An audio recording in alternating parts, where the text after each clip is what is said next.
Hi, Mr. Moran here, and I'm going to read the article today that pertains to Manifest Destiny, or more specifically, 5440 or Fight. So you can just listen to this, or you can read along with me as I'm reading it to you. The southern boundary of the United States with Mexico was not the only Western territory under dispute. The Oregon Territory spanned the modern states of Oregon, Idaho, and Washington, as well as the western coast of Canada up to the border of Russian Alaska. And if you look over to the map over to the side, you can see Oregon country here in that darker color. And you can see it does stretch into what we consider modern day Canada. And yes, Russia was at one time, or Alaska was at one time part of Russia. Both Great Britain and America claimed the territory. The Treaty of 1818 called for joint occupation of Oregon, a solution that was only temporary. Led by missionaries, American settlers began to outnumber British settlers by the late 1830s. But Britain was not Mexico. Its powerful navy was still the largest in the world. Twice before had Americans taken up arms against their former colonizers at great expense to each side. And this is a reference to the American Revolutionary War and the War of 1812. Prudence would suggest a negotiated settlement, but the spirit of manifest destiny dominated American thought. So remember, manifest destiny is this idea that the United States is preordained by God to expand from ocean to ocean, from the Atlantic to the Pacific. Yet another great showdown loomed. Oregon fever swept the nation in the 1840s. Thousands of settlers, lured by the lush Willamette Valley, headed west on the Oregon Trail. Families in caravans of 20 or 30 braved the elements to reach the distant land. Poor Eastern families could not generally make the trip, as outfitting such an expedition was quite expensive. The Conestoga wagon, oxen, and supplies comprised most of the cost. The families fought Native Americans at times, but often they received guidance from the Western tribes. It took 6 months of travel at the speed of 15 miles per day to reach their destination. And in fact, many of the settlers did not ride in the wagons, they actually walked along the wagons. Friday, May 6, Pleasant. We have just passed the Mormon graveyard. There is a great number of graves on it. The road is covered with wagons and cattle. Here we passed a train of wagons on their way back.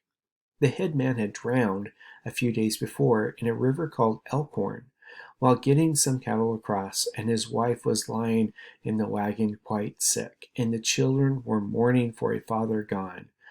With sadness and pity, I passed those who perhaps a few days before had been well and happy as ourselves. Came 20 miles today. Excerpt from Diary of Mrs. Amelia Stewart, Knight, 1853.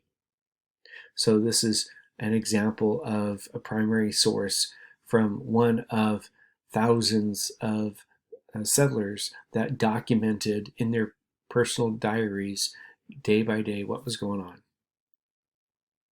In the East, the subject of Oregon was less personal and more political. In 1844, the Democrats nominated James K. Polk, an unknown candidate from Tennessee. It appeared as though the Whig Party candidate, Henry Clay, would win in a landslide. Very few Americans had ever heard of the name Polk, but Clay's illustrious career was widely known. However, Polk was an excellent strategist. He tapped into the public mood and realized that manifest destiny was the very issue that could lead him to victory. Polk called for expansion that included Texas, California, and the entire Oregon Territory. The northern boundary of Oregon was the latitude of 54 degrees and 40 minutes. 54-40 or fight was the popular slogan that led to victory against all odds. So what President Polk was saying was, if you elect me, let's go back to that map up here. If you elect me, we are going to get all this territory from Great Britain. And because the territory's boundary was right up here, you couldn't see it, was the 54-40 parallel line. And so President Polk said, we're going to get that. And if we don't get it from Great Britain, we're going to go to war with Great Britain. So his slogan was 54-40 or fight. Claiming the territory is in an election campaign was one thing. Acquiring it from the powerful British was another. Although Polk blustered about obtaining the entire territory from Britain, he was secretly willing to compromise. Trouble was brewing with Mexico in the south. Surely the new nation could ill afford to fight Mexico in the southwest and the British in the northwest simultaneously. Nevertheless, Polk boldly declared to Great Britain that joint occupation would end within 1 year.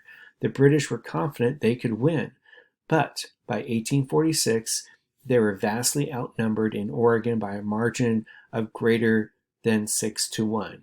In June of that year, Britain proposed splitting Oregon at the 49th parallel. That is where it's at today, the modern border between the United States and Canada. Polk agreed to the compromise, and conflict was avoided. So, I've read this article, you've listened to this, and now feel free to review it before you take your quiz. All right, thanks. Bye.